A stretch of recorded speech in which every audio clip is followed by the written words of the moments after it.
All right, namaste, my friends. It is July 12th, and we are we're on page 2 of Jack Colley's Black Book. So this is my Black Book. It's been a while since I've showed you, I think. And I carry this around with me with a pen, and just when I overhear something or when I think about something that I feel is just something that I would like to chew on or think about, I write it in the Black Book. And what I thought I would do is just present these ideas and just kind of see where it goes, see if it helps people. Maybe it'll raise more questions. Maybe somebody can help me understand why I wrote some of these things in this Black Book.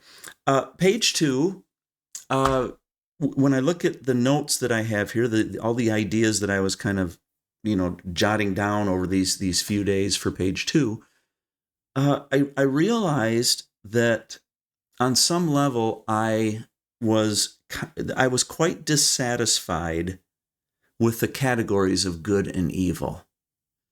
And, we do this as human beings. And, me being, I would consider myself more of a theo-evolutionist. I think that there is a lot of science to support evolution. I think the evolutionary theory makes sense to me.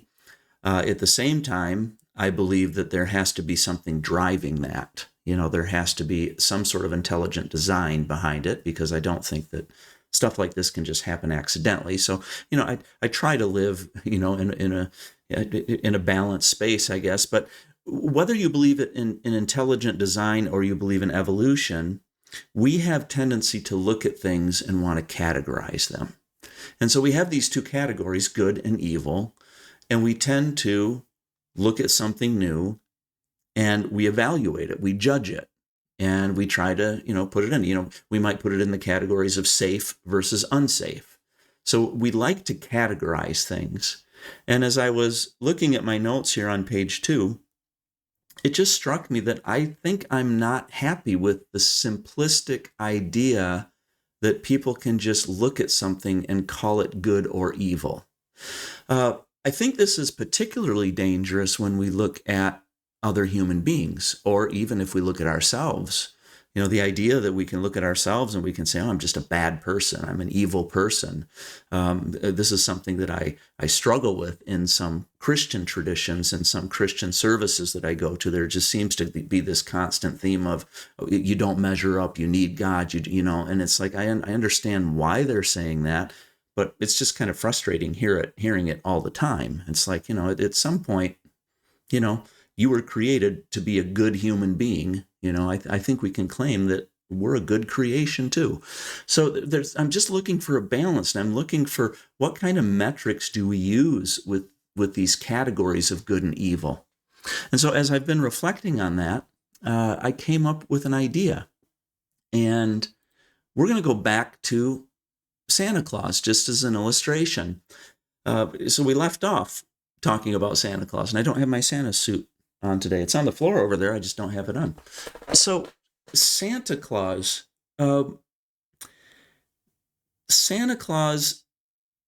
we can't really categorize as good or evil.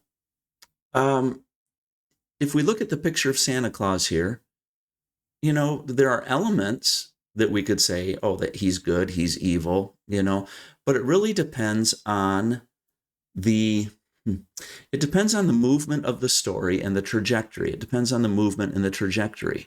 It depends on what you believe about Santa Claus. It depends on your age developmentally.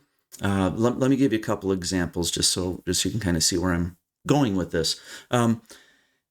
If a client comes into my office and sits down with me and begins to, let's just say it's December 28th, okay, and a client comes in and she is just really disappointed in Christmas.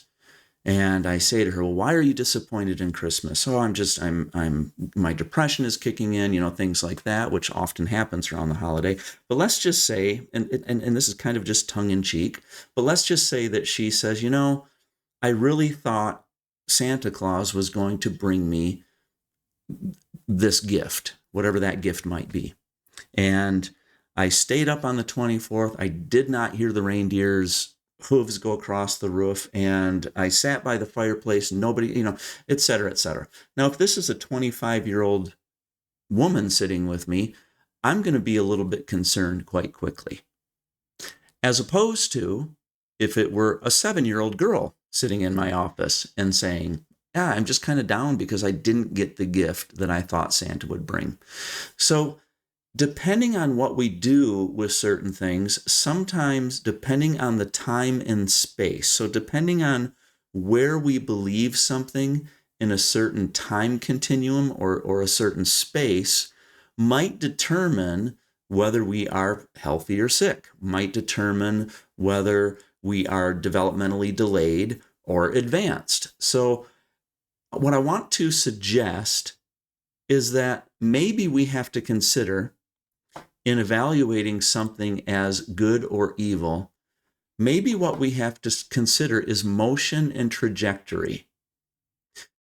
With the human propensity to want to categorize things as good or evil, it's more about the motion and the trajectory. So when you hear, for example, one presidential candidate say that the other presidential candidate is evil, or you hear somebody say that my presidential candidate is good, you're categorizing, and you're really taking away from each of those individuals just the idea that we're human beings, and we're going to do some things really well, and really courageous, and really decent, and we're going to do other things that are quite deplorable. That's part of being human being, is we are going to be this mix of good and evil. And whenever we try to categorize something as entirely good or entirely evil, I think it really limits our understanding of people. It limits our relationships with people when we tend to categorize them as entirely good or entirely evil. So to make this point, we are going to talk about swastika and savastikas.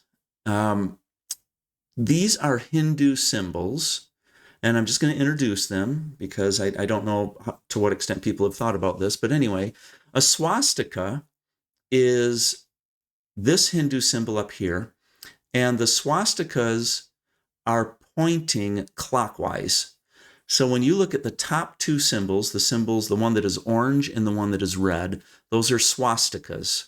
Now, swastikas are going to be associated with yang. Okay, they're going to be associated with yang, which is the positive, it's order, it's the white part of yin yang.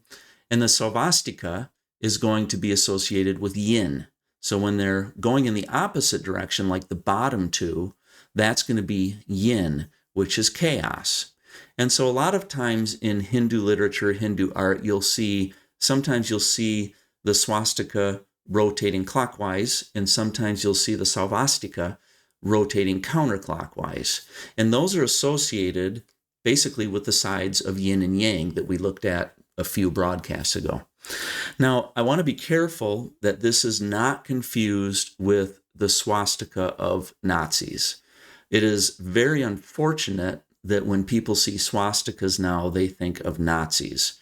And because of that, we no longer probably should be even utilizing the symbol of swastika, simply because I think it's going to be misunderstood because people more associate it with the Nazis than with Hindu symbolism. But anyway, the idea with the swastika and the savastika is simply this, is we have to look at the motion. We have to look at, is the symbol going clockwise or is it going counterclockwise, to know what it's referring to. And then we have to look at the trajectory. What is it being used for? Now, just a little side note here, part of what makes the Nazi swastika so evil is that it is rotating clockwise. It's rotating clockwise, which is typically thought of as good, positive. And then, of course, the Nazis use it as a symbol for their, all of the atrocities that they committed. And so you get that really conflict of utilizing what should be a really beautiful symbol to represent something that really most of us would agree we could categorize as quite evil.